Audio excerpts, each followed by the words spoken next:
Gold, trusted gold buyers. మీరు తాకట్టు పెట్టిన బంగారాన్ని విడిపించి ఈ రోజు ఉన్న మార్కెట్ ధరకు కొనబడను.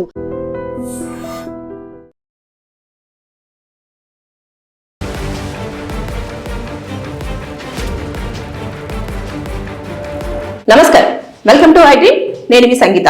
అమెరికాలో ఉంటున్న బావ యొక్క మెడికల్ సర్టిఫికేట్స్ ని ఉపయోగించి బామ్మర్ది నేనే మెడికల్ ఆఫీసర్ని అని చెప్పేసి 4 సంవత్సరాలుగా కూడా ఆ మెడికల్ ప్రాక్టీస్ అనేది చేస్తూ వస్తున్నారు.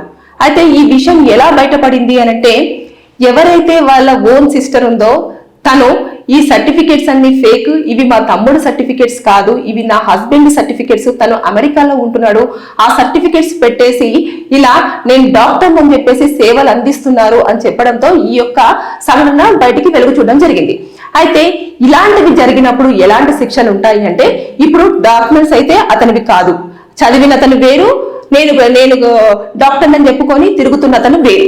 కాబట్టి మొత్తం కూడా చూస్తారన్నట్టు ఎన్ని సంవత్సరాల నుంచి, 4 సంవత్సరాల నుంచి అన్నారు కదా, 4 సంవత్సరాల నుంచి కూడా ఈ ఫేక్ డాక్యుమెంట్స్ పెట్టుకున్నారు. కాబట్టి దాని ప్రకారంగా అతనికి 5 సంవత్సరాల వరకు జైలు శిక్ష ఉంటుంది, దాంతో పాటు 5 లక్షల వరకు జరిమానా విధిస్తారు. అంతేకాకుండా 1 సంవత్సరం పాటు జైలు శిక్ష కూడా విధిస్తారు. దేనికి అంటే, ఫేక్ గా నేను డాక్టర్ అని స్టెతస్కోపు యాప్రాన్ వేసేసుకొని ట్రీట్మెంట్లు చేస్తూ ఉన్నాడు కదా, దాని ప్రకారం కూడా మరి ఎలాంటి టాబ్లెట్స్ ఇచ్చారు.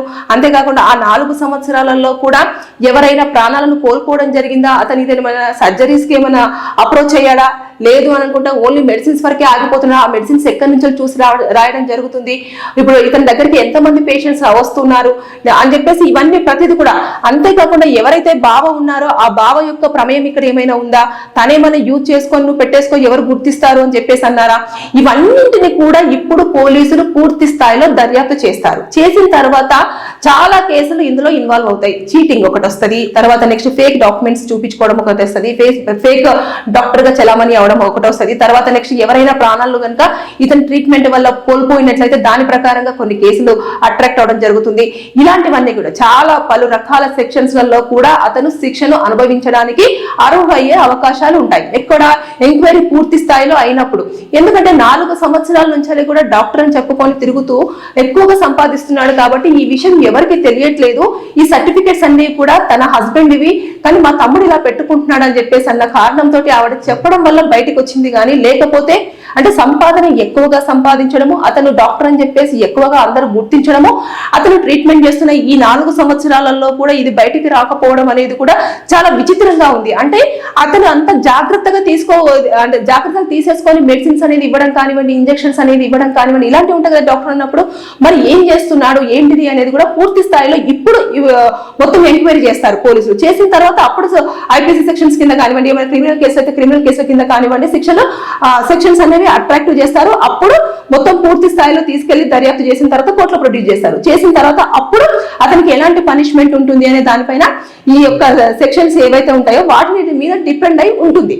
అయితే ఇలాంటివి కూడా ఉంటున్నాయి. కానీ వైద్యం అంటే చాలా వరకు అంటే ప్రాణాలు కాపాడడం అనేది చాలా గొప్ప విషయం. అలాంటిది అసలు ఎలాంటి చదువు లేకుండా, అసలు ఒక మనిషికి ఎలాంటి ట్రీట్మెంట్ చేయాలి అనేది తెలియకుండా, ఎలాంటి రోగానికి ఎలాంటి మెడిసిన్ ఇవ్వాలి అని తెలియకుండా అతను అంత ధైర్యంగా ఒక సర్టిఫికేట్ ని ఇది నేనే మెడిసిన్ చేశాను, నేనే డాక్టర్ని అని చెప్పేసి 4 సంవత్సరాల పాటు కూడా ప్రజలను నమ్మించాడు. కాబట్టి అది కూడా ఒక క్రైమ్ కిందికి రావడం జరుగుతుంది. ప్రజలు నమ్మి అతని దగ్గరికి ప్రాణాలను అంటే వారి యొక్క ప్రాణాలను లెక్క చేయకుండా ఇతను కాపాడుతాడు అని చెప్పేసి ఇక్కడికి రావడం జరిగింది. కాబట్టి అది కూడా కొంచెము మెంటల్ గా దానిపైన కూడా ప్రభావం చూపిస్తుంది. కాబట్టి అది కూడా సెక్షన్స్ కిందనే అట్రాక్ట్ అయ్యే అవకాశాలు ఉంటాయి. ఈ లెక్కను చూసేసుకుంటే దాదాపుగా అతనికి 7 సంవత్సరాల నుంచి 14 సంవత్సరాల వరకు జైలు శిక్ష పడినా కూడా మనం ఆశ్చర్యపోనవసరం లేదు. ఎందుకంటే అతని సర్టిఫికెట్స్ కాకపోయినా వేరే వాళ్ళ సర్టిఫికెట్స్ తోటి నేను డాక్టర్ అని చెప్పేసి చెప్పుకున్నాడు. కాబట్టి అది కూడా మళ్ళీ మొత్తం ఈ ఇంటరాగేషన్ లో కూడా లేదంటే ఈ ఎంక్వైరీలో కూడా ఏం చేస్తారు, వాళ్ళ యొక్క భావన కూడా ఇక్కడికి పిలవడం జరుగుతుంది, లేదంటే వాళ్ళ సిస్టర్ తోటి ఎంక్వైరీ చేయడం జరుగుతుంది. చేసిన తర్వాత ఇలా ఎందుకు ఇచ్చావు నువ్వు, నీ ఒరిజినల్ సర్టిఫికెట్స్ ఇక్కడ ఇవ్వడానికి రీజన్ ఏంటి, కావాలని నువ్వు చేసావా, లేకపోతే మీ ఇద్దరికి ఏమైనా ఇలా పెట్టుకున్న తర్వాత నువ్వు అక్కడ నుంచి ట్రీట్మెంట్ చెప్తున్నా కొద్ది తను ఏమైనా మెడిసిన్స్ రాయడం జరుగుతుందా. ఇక ఇప్పుడు ఇవన్నీ కూడా వారి ఎవరైతే స్టేట్మెంట్ రికార్డ్ చేసుకుంటారో ఆ పోలీసులు ఖచ్చితంగా వీరి దగ్గర నుంచి ఇన్ఫర్మేషన్ అనేది తీసుకోవడం జరుగుతుంది. ఒకవేళ అతని ప్రమేయం కూడా ఉంది, అతను కూడా ఇందులో ఇన్వాల్వ్ అయి ఉన్నాడు అని చెప్పేసి తెలిసిందనుకోండి, అప్పుడు అతను కూడా పనిష్మెంట్స్ ఉంటాయి, అప్పుడు అతను కూడా జైలుకు వెళ్లాల్సిన సిచ్యువేషన్ ఉంటుంది. దాంతో పాటు అతను ఇలా ఎవరికి పడితే వాళ్ళకి తన బొజల్ డాక్యుమెంట్స్ ఇచ్చేసి మీరు డాక్టర్ గా చెలామణి అవ్వండి అని చెప్పేసి చెప్పారు. కాబట్టి దాని ప్రకారంగా అతని యొక్క మెడికల్ కి సంబంధించిన సర్టిఫికేట్స్ యొక్క లైసెన్స్ కూడా రద్దు చేసే అవకాశాలు కూడా ఉంటాయి. ఇక అతని జీవితంలో కూడా మెడికల్ ప్రాక్టీస్ చేయడానికి అర్హత ఉండకుండా చూసేందుకు ఉంటుందన్నట్టు. అంటే ఇక్కడ ఎందుకు ఇచ్చారు అంటే, ఇప్పుడు మనం వేరే కంట్రీలో అతను అమెరికాలో ఉంటున్నాడు. అమెరికాలో ఉంటున్నప్పుడు ఇక్కడ మెడిసిన్ అనేది పనిచేయదు. ఇక్కడ నుంచి మనం మెడిసిన్ పూర్తి చేసినా అక్కడ ఇంకొక ఎగ్జామ్ ఉంటుంది, అది క్వాలిఫై అవ్వాలి. క్వాలిఫై అయిన తర్వాత అప్పుడు దాన్ని బట్టేసి అక్కడ ఇంకొక కోర్స్ చేసిన తర్వాత అప్పుడు డాక్టర్ గా వాళ్ళు గుర్తిస్తారు. ఇదంతా ప్రాసెస్ ఉంటుంది. ఇక్కడ ఎందుకోండి, మనం ఆల్రెడీ ఎంబీబీఎస్ ఇక్కడ అబ్బాయి కంప్లీట్ చేశాడు కాబట్టి ఇక్కడ వాళ్ళ బామ్మతో ఏమైనా పెట్టించాడా, ఇప్పుడు ఇవన్నీ కూడా తెర మీదకి వచ్చే అవకాశాలు ఉన్నాయి. వచ్చిన తర్వాత అప్పుడు పనిష్మెంట్స్ ఏ విధంగా ఉంటాయి, ఎన్నేళ్ల పాటు జైలు శిక్ష ఉంటుంది అనేది మొత్తం పోలీసులు ఏదైతే ఎంక్వైరీ చేసి ఇచ్చిన స్టేట్మెంట్ మీద డిపెండ్ అయ్యి కోర్టు తీర్పు ఇవ్వడం అనేది జరుగుతుంటుంది. అంటే ఈ లెక్కను చూసేసుకుంటే అబ్జర్వ్ చేస్తున్నారు కదా, జాగ్రత్తగా ఉండండి. మీరు ఇక్కడ చాలా మంది వారి యొక్క డిపార్ట్మెంట్లలో వారికి తెలియకపోయినప్పటికీ కూడా తెలిసినట్టుగానే బిహేవ్ చేస్తూ మీరు చేస్తూ వారి యొక్క పనిని కంటిన్యూ చేస్తున్నారు.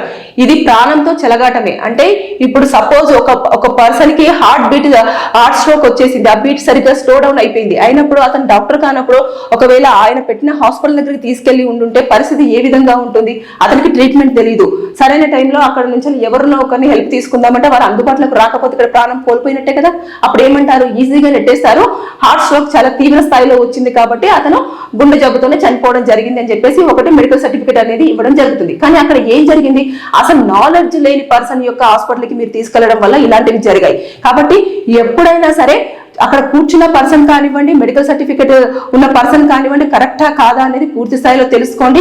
కొన్ని మెడికల్ టర్మ్స్ కూడా మీరు తెలుసుకునే ప్రయత్నం చేయండి. చేసిన తర్వాత వారి యొక్క రిజిస్ట్రేషన్ కానివ్వండి, అదేవిధంగా ఏ కాలేజ్లో చదివారు, ఇవన్నీ కూడా తెలుసుకున్న తర్వాత నిజంగానే ఎన్ని ఇయర్స్ పాటు ఇది ఉన్నది, అంతేకాకుండా ఇక్కడ ఎంతమంది వారి యొక్క ఆరోగ్యం బాగా చేసుకున్నారు, ఇవంతా ఎంక్వైరీ చేసుకున్న తర్వాత వెళ్ళండి. పెద్ద పెద్ద హాస్పిటల్స్ ఉంటాయి, ఇలాంటి చిన్న చిన్న హాస్పిటల్స్ కానివ్వండి, ఇలా పర్సనల్ గా పెట్టుకున్న హాస్పిటల్స్ విషయంలో మాత్రం మీరు చాలా జాగ్రత్తలు తీసుకోవాలి. ఇది ఎక్కడో మహారాష్ట్రలో జరిగింది అనేది కాకుండా ఇది ఇలాంటివి చాలా చోట్ల కూడా జరుగుతున్నాయి. కొంతమంది ఫేక్ గా సర్టిఫికేట్స్ తీసుకుంటున్నారు, కొంతమంది ఏదో ఫేక్ గా తీసుకుని డబ్బులు ఇచ్చేసి మెడికల్ సర్టిఫికేట్ తీసేసుకొని దాన్ని ప్రాక్టీస్ కి పెట్టేసుకోవడం, లేదంటే ఫార్మా నుంచి తీసేసుకోవడం, ఇవన్నీ చోటు చేసుకుంటున్నాయి. కాబట్టి అలర్ట్ గా ఉండండి. రీసెంట్ గా కూడా ఏపీలో శ్రీ వెంకటేశ్వర యూనివర్సిటీ దగ్గర నుంచి కూడా కొంతమంది ఫేక్ సర్టిఫికేట్స్ ని కనుగొనడం జరిగింది అన్నట్టు. ఎక్కడి నుంచి వాళ్ళు తీసుకున్నారు అది ఐడెంటిఫై చేశారు. చేసిన తర్వాత వాళ్ళని వెంటనే ఇమీడియట్ గా అరెస్ట్ చేసి ఎవరు ఎక్కడ ముద్రిస్తున్నారని చెప్పేసి వాళ్ళు కూడా అదుపులోకి తీసుకోవడం అనేది జరిగింది.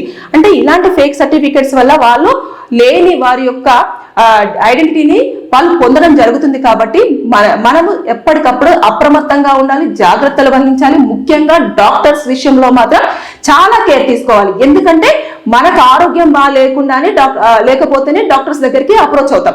అలాంటిది అక్కడ డాక్టర్ చదవని పర్సన్ దగ్గరికి మనం వెళ్ళినప్పుడు మనం ఎలాగో వాళ్ళు కూడా అలాగే, వాళ్ళు ఏం ట్రీట్మెంట్ చేస్తారో తెలియదు. అదే పారాసెటమాలో లేకపోతే 650 డోలో 650 లేకపోతే ఇంకేదో టాబ్లెట్స్ ఇస్తారు. మనకు తెలుసు, మామూలుగా ఈ మధ్య కాలంలో ఎక్కువగా ఫేమస్ అయింది డోలో 650.